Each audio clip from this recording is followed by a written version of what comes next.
Welcome to this reflection for Wednesday the 29th of April, and if you've already watched the one for Monday the 27th of April, you'll know that from today I'm doing a series of reflections on the I am statements of Jesus which are found in the Gospel of John. John's Gospel is fascinating because unlike the other three synoptic Gospels, Matthew, Mark and Luke, it doesn't include any narratives instituting the two sacraments of baptism and Eucharist. Some scholars argue that the foot washing in John 13 is an equivalent sacrament for the Johannine community, the community of people for whom this gospel is written.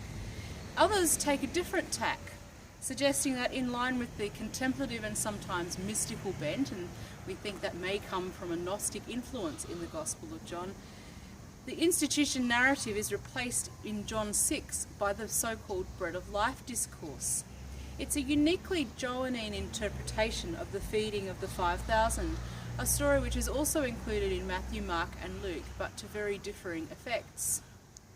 So Jesus feeds 5,000 people, or 5,000 men not counting the women and children, with 5 small loaves of bread and 2 fish, in a wild place distant from human habitation.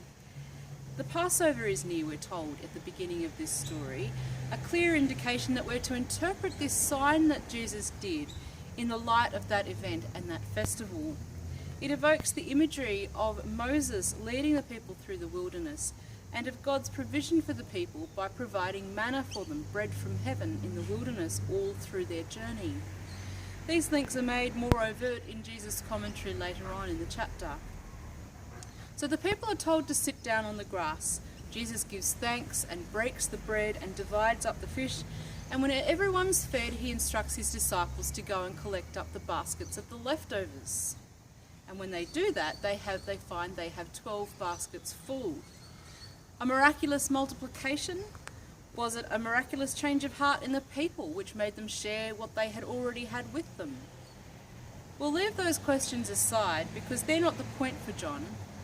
More important are the numbers: 5,000 people, 5 small loaves, 2 fish, 12 baskets. There are different ways of interpreting these numbers and what they point to. Some people might say it's the sun and the moon, which is 2, the planets, which is 5, the star signs, which is 12. Or perhaps it's the covenant, which involves 2 parties, the 5 books of the Pentateuch and the law of Moses, the 12 tribes of Israel. Regardless of what they represent, they all point to Jesus recapitulating the salvation story of Israel. That means repeating it and re-embodying it, God's saving deeds. What the Father has done, so the Son has done, as in heaven, so on earth. This makes a lot more sense when he says later, I am the bread of life which has come down from heaven to give life to the world, to do the will of my Father in heaven. There's a consistency between what's enacted and what Jesus says. The metaphor of the bread of life is a very rich one. Bread was a staple and continues to be a staple source of sustenance for much of the world, evoking the basic need of feeding, hunger and sustaining life. Bread's also material, it's substantive, something that can be held, touched, tasted, masticated, savoured. It's filling. So when Jesus talks about himself as the bread of life which has come down from heaven, he's talking about his purpose to give life to the world. Just as the Father gave life in creation, so the Son gives life in redemption, in becoming one with physical materiality, so that he can be held, touched, and he goes so far as to suggest tasting, masticating, savouring him. That's where it gets a bit icky, and it certainly did for his original hearers, who responded by walking away from him, thinking he was a madman, suggesting that they eat him. I don't think that Jesus is suggesting here cannibalism. He's talking about an intimacy of being, an intimacy of becoming, of sharing identity with him, sharing life. When we eat something, it becomes part of us, and we become one with it.